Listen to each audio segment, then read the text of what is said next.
সুপ্রিয় দর্শক শ্রোতা, দেশ বিদেশের আনাচে কানাচের সমস্ত খবর নিয়ে আমি হাজির হয়েছি মাসুম আহমেদ।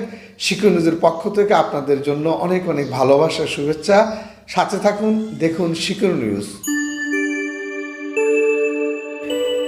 এবার বাংলাদেশ নিয়ে একই বললেন ত্রিপুরার মুখ্যমন্ত্রী। তিনি বলেছেন, বাংলাদেশে যেভাবে চলছে সেভাবে চলতে পারে না।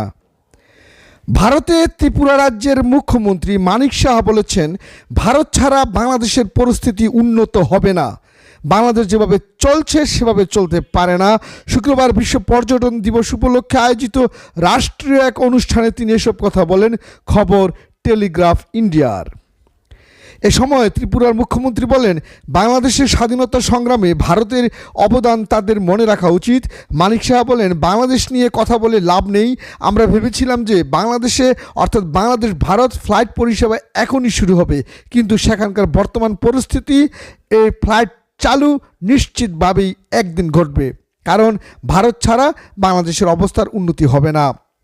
এ সময় তিনি বাংলাদেশের মুক্তিযুদ্ধে ভারতের অবদানের কথা তুলে ধরে বলেন, তাদের বোঝা উচিত আমাদের সেনাবাহিনী যে ত্যাগ স্বীকার করেছে এবং বাংলাদেশের স্বাধীনতার জন্য আমাদের জনগণ যে সহায়তা দিয়েছে তা ভুলে যাওয়া উচিত নয়।